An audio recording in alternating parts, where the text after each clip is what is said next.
The Detroit Lions just pulled a surprise move in the middle of training camp. And honestly, it's about time. Because right now, the running back room in Detroit looks less like an NFL depth chart and more like a hospital waiting room. Look, I'll be completely straight with you. I need your support now more than ever. If you've been enjoying the videos, getting value from the channel, or just love hanging out here, taking 2 seconds to hit that subscribe button makes a massive difference. We are pushing hard to hit our next big milestone, and every single subscriber counts toward keeping this channel alive and growing. If you haven't subscribed yet, join the team today. Let's build this together.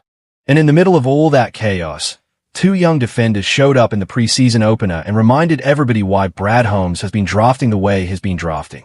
So buckle up, Lions fans, because we've got a new running back in the building, a rookie defensive tackle who might be the steal of the draft, and a 2024 draft class that is quickly turning into one of the most talked about disappointments in recent Lions memory. Let's get into it. Let's start with a move that just happened. Detroit is signing veteran running back Trayveon Williams, and if that name doesn't ring a bell right away, don't worry, you're not alone. Williams is 28 years old, a 6th-round pick out of Texas A&M back in the 2019 draft, and he spent 6 seasons grinding it out with the Cincinnati Bengals before bouncing around New England, the Chargers, and Cleveland this past year. In other words, this is a guy who has seen a little bit of everything in this league. He's appeared in 7 to 5 career regular season games, and while he's never been a workhorse back, his career rushing numbers sit at just 7 to 2 carries for 343 yards. That is not why Detroit is bringing him in. This is a depth and special teams move, plain and simple. Williams has returned 4 to 2 kickoffs for nearly 1,000 yards in his career, averaging almost 23 yards a pop. And that kind of special teams value matters a ton for a team trying to survive the preseason grind. And here's why Detroit needed him. The running back room has been absolutely gutted by injuries over the last couple of weeks. Isaiah Pacheco is dealing with an MCL strain. Sione Vaki is banged up. Jabari Small has been out. And when your RB2 depth chart starts thinning out like that, you do not want to even entertain the thought of leaning on your bell cow, Jahmyr Gibbs, during meaningless preseason snaps. That's how guys get hurt for real. So instead, Detroit brings in a battle-tested veteran to soak up representatives, evaluate over these next 2 preseason games, and just be an experienced buddy who can help stabilize things while Jacob Sailors and the rest of the young backs try to make their case for a roster spot. It's not a flashy move. It's not going to get anybody buzzing on fantasy football forums. But it's a smart, low-risk, high-value signing that fills an actual need. Now let's talk about what actually happened on the field, because Thursday night's preseason opener against the Bengals in Cincinnati was a wild one. Detroit lost the game 16-14 in rainy, sloppy conditions. But if you're a Lions fan who actually cares about roster building instead of preseason box scores, this game gave you a lot to be excited about, and a couple of things to be nervous about too. Let's start with the good, because there was a lot of it. Skyler Gill-Howard, the Lions' 6th-round rookie defensive tackle out of this year's draft class, put together one of the best performances of the entire preseason slate. Now, if you've been paying attention to Brad Holmes over the years, you know this front office has been on an endless hunt for that disruptive, undersized, high-motor defensive tackle. It started back in 2021 when they drafted Alim McNeill. Then it continued with names like Josh Paschal. And honestly, some of those swings just haven't connected the way Detroit hoped. But Gill-Howard might be different. This kid was a fun story even before he got to Detroit. Reports say he wasn't even at his own draft party because he assumed he had 4 more rounds to wait, and then Brad Holmes calls him up in the 6th round and changes his life. Against the Bengals, Gill-Howard only recorded 1 official tackle, but stat sheets do not tell the whole story here. He chased down Bengals quarterback Josh Johnson on a critical 3rd and 5, forcing Cincinnati to settle for a field goal instead of extending a drive. He also picked up 2 quarterback hits, using a swim move to make a second-year Bengals guard look completely lost.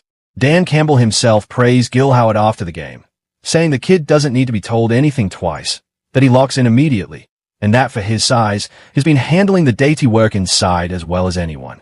At 6 feet, 280 pounds, Gill-Howard is undersized for the position, but has got a quick first step and clearly plays a lot bigger than his frame suggests. If this kind of production continues, Detroit might have finally found the developmental defensive tackle steal they've been chasing for half a decade. But Gill-Howard wasn't even the best defensive player on the field for Detroit that night. That title belongs to edge rusher Ahmed Hassanein, who put together an absolutely electric performance.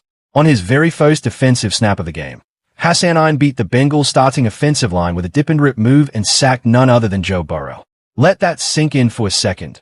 A rookie beating a starting NFL line to sack a former MVP-caliber quarterback on his first snap of the preseason.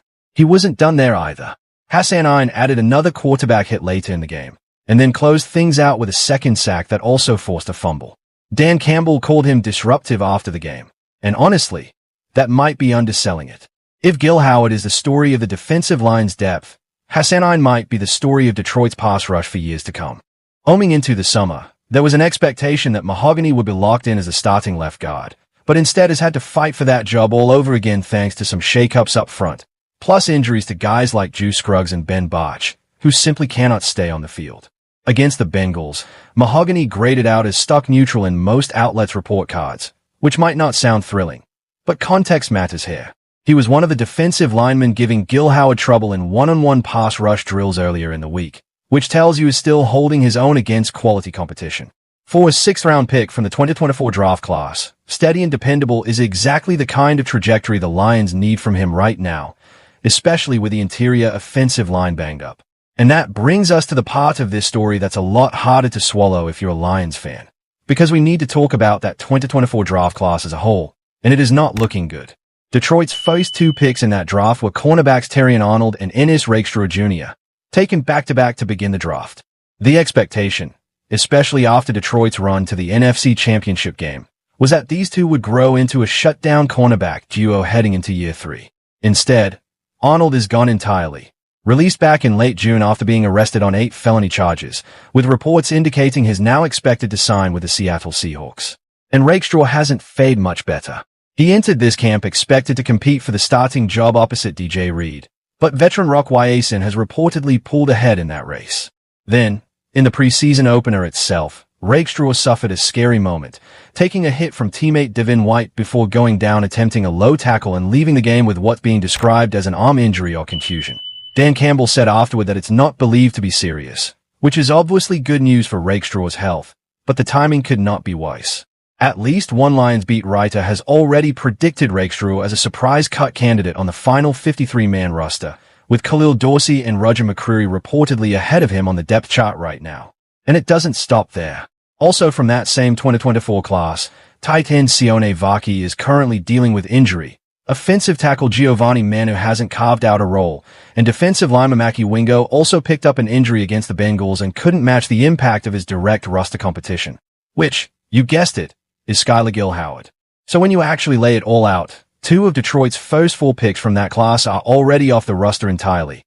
A third is fighting to save his roster spot after a scary injury, and a 4th just can't stay healthy.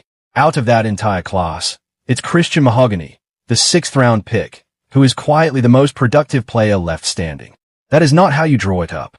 There is still a sliver of hope here. Vaki has flashed real special teams ability when healthy. Wingo has shown flashes in the past. And if either of them can turn a corner, this class could still be salvaged as merely disappointing instead of a total disaster. But right now, it's hard not to look at this group and feel like Detroit whiffed on 2 premium cornerback picks in the same draft. Now, let's end on some brighter notes, because there was plenty to like from Thursday night beyond the headline names.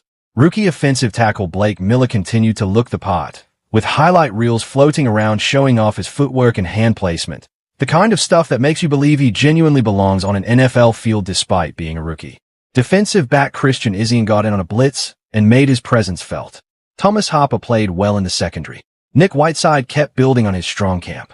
Keith Abney looked comfortable and confident out there. An undrafted rookie quarterback Luke Altmaier, while still very much a work in progress, has looked better than any backup quarterback Detroit has rolled out in recent memory.